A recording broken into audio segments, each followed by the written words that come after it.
नमस्कार, मैं शिव भरोस सिंह अपने पहले वीडियो के माध्यम से आपके साथ जुड़ने आया हूं। मेरे वीडियो इतिहास और सामान्य ज्ञान पर आधारित होंगे। आज ये मेरा पहला वीडियो इतिहास पर आधारित है, जिसका विषय है 1857 की क्रांति। 1857 की क्रांति भारतीय इतिहास की वो महत्वपूर्ण क्रांति है जिसने पहली बार भारतीयों को विश्वास दिलाया कि वो भारत से ब्रिटिश हुकूमत को नेस्तनाबूद कर सकते हैं, उसे जड़ से उखाड़ सकते हैं।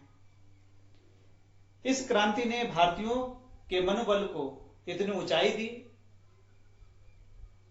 कि वो अब इस बात पर विचार करने लग गए थे कि कोई भी हुकूमत कितनी भी शक्तिशाली क्यों ना हो, अगर एकजुट हो जाया जाए तो उस हुकूमत को जड़ से उखाड़ कर फेंका जा सकता है। ऐसा नहीं है कि ये क्रांति अचानक हुई। जितनी भी क्रांतियां घटित होती है उसके कारण वर्षों पूर्व से पनपते रहते हैं। 1857 की क्रांति जो घटित हुई उसके भी बहुत से कारण बहुत पूर्व से पनप रहे थे, जिसे ब्रिटिश हुकूमत भांपने में सफल नहीं रही थी। अब यहाँ विषय वस्तु की तरफ अपना ध्यान आकर्षित करते हैं। जैसे यहाँ देखते हैं कि इस क्रांति के मुख्य बिंदु क्या थे। तो इस क्रांति के मुख्य बिंदु में हम यहाँ पर देख रहे हैं विद्रोह का प्रतीक। तो क्रांतिकारियों ने कमल और रोटी को विद्रोह का प्रतीक बनाया। उस समय भारत के गवर्नर जनरल कौन थे? तो यहाँ हमें दिखाई दे रहा है कि उस समय भारत के गवर्नर जनरल लॉर्ड कैनिंग थे। मुगल सम्राट कौन थे? तो उस समय भारत के गवर्नर जनरल मुगल सम्राट, उस समय भारत के मुगल और उस समय भारत के सम्राट बहादुर शाह जफर थे। अब ये क्रांति जो घटित हुई, जैसे मैंने पूर्व में कहा था कि हर क्रांति के कुछ कारण होते हैं, तो इसके भी कुछ कारण यहाँ पर मैं आप सबके सामने रखना चाहता हूं। तो इसका एक कारण है सामाजिक कारण। अंग्रेजी शासन भारतीयों के सामाजिक मामलों में हस्तक्षेप करने लग गई थी। उदाहरण के तौर पे हम लेते हैं कि अंग्रेजों ने सती प्रथा को भारत से समाप्त कर दिया, जिससे भारत की रूढ़िवादी जनता जो है नाराज हो गई। दूसरा आर्थिक कारण, अंग्रेजों ने भारतीयों के ऊपर भारी भरकम टैक्स लगा रखे थे, जिससे भारतीय जनता नाराज थी। धार्मिक कारणों की तरफ हम अपना ध्यान आकर्षित करते हैं। अंग्रेजों ने ईसाई मिशनरियों को भारत में खुलकर प्रचार करने की छूट दी थी। सैनिक विद्रोह, भारतीय सैनिक अंग्रेजी शासन के प्रति पूरी तरह से स्वामी भक्त थे। इसके बावजूद भी भारतीय सैनिकों के द्वारा भारतीय सैनिकों पर अंग्रेजी शासन जो है भेदभाव किया करते थे। तात्कालिक कारण की तरफ हम अपना ध्यान आकर्षित करते हैं तो हम तात्कालिक कारण में पाते हैं कि उस समय यह अफवाह फैल गई कि अंग्रेज जिस कारतूस का उपयोग कर रहे हैं उसमें गाय और सुअर की चर्बी मिली हुई है।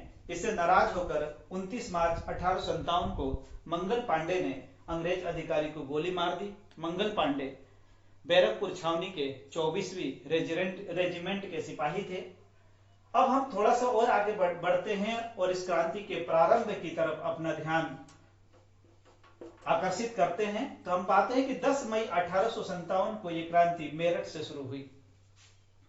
क्रांतिकारियों ने पूरी एकता का परिचय देते हुए दिल्ली पर कब्जा भी कर लिया, लेकिन इसके पूर्व भी अंग्रेजी शासन प्रणाली सतर्क हो गई और कुछ समय पश्चात ही क्रांतिकारियों को दिल्ली से बेदखल कर दिया, यानी अंग्रेजों ने दिल्ली पर पुनः अपना कब्जा जमा लिया।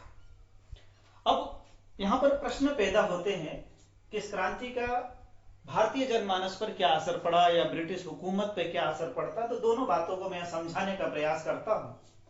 तो इस क्रांति के सफलता में हम पहले कारण की तरफ बढ़ते हैं तो हम पाते हैं कि इसका पहला कारण था ईस्ट इंडिया कंपनी के शासन का अंत होना, और इसका दूसरा कारण था भारतीयों के धार्मिक मामलों में हस्तक्षेप न करना। अभी तक अंग्रेज भारतीयों के धार्मिक मामलों में हस्तक्षेप किया करते थे, लेकिन पहली बार ऐसा हुआ जब अंग्रेजों ने भारतीयों के धार्मिक मामलों में हस्तक्षेप करना बंद कर दिया। तीसरा हम कारण देखते हैं देसी रियासतों का अंग्रेजी शासन में नहीं मिलाया जाना। अभी तक डलहौजी की नीति के कारण से जिन राजाओं के अपने पुत्र नहीं हुआ करते थे उन्हें गोद लेने की छूट नहीं दी गई थी और उस रियासत को ब्रिटिश हुकूमत में मिला लिया जाता था, जिसे कि अब नहीं मिलाए जाने की बात की गई। अब इस क्रांति की असफलता की तरफ अपना ध्यान आकर्षित करते हैं कि क्रांति आखिर असफल क्यों हो गई। तो इस असफलता की तरफ हम देखते हैं कि पहला कारण हमें बिल्कुल साफ साफ नजर आता है कि क्रांति का समय से पूर्व हो जाना। क्रांतिकारियों ने जो योजना बनाई थी उस योजना से पूर्व ही ये क्रांति घटित हो गई। जैसे हमने पूर्व में देखा कि मंगल पांडे ने बैरकपुर छावनी में अंग्रेज अधिकारी को गोली मार दी, इससे अंग्रेज पूरी तरह से भारत में सतर्क हो गए। दूसरा हम देखते हैं योग्य नेतृत्व का अभाव। वृद्ध बहादुर शाह जफर को अंग्रेजों ने अपना सेनापति तो घोषित कर दिया, लेकिन बहादुर शाह जफर में अब योजना बनाने की और नेतृत्व करने की क्षमता नहीं बची थी। तीसरे पॉइंट की तरफ हम आगे बढ़ते हैं, संचार के साधनों का अभाव। तो अंग्रेजों के पास उस समय आधुनिक संचार के साधन थे, लेकिन भारतीयों के पास कोई और साधन नहीं थे। कुछ और भी यहाँ पर पॉइंट हो सकते हैं। जैसे एक पॉइंट की तरफ हम नजर डालते हैं कि अंग्रेजों के पास जो है उस समय आधुनिक एनफील्ड राइफल थी, लेकिन भारतीयों के पास जो है वही पुराने हथियार थे, जैसे वो इस लड़ाई को लड़ रहे थे। मेरा वीडियो इसके इर्द गिर्द ही है। अगर आपको ये वीडियो पसंद आता है तो इस पे मैं एक व्यापक वीडियो बनाऊंगा। और क्योंकि मेरा आज पहला वीडियो था, इसलिए मैं आपसे अनुरोध करता हूं कि अगर वीडियो आपको पसंद आए तो इसे लाइक करें, शेयर करें।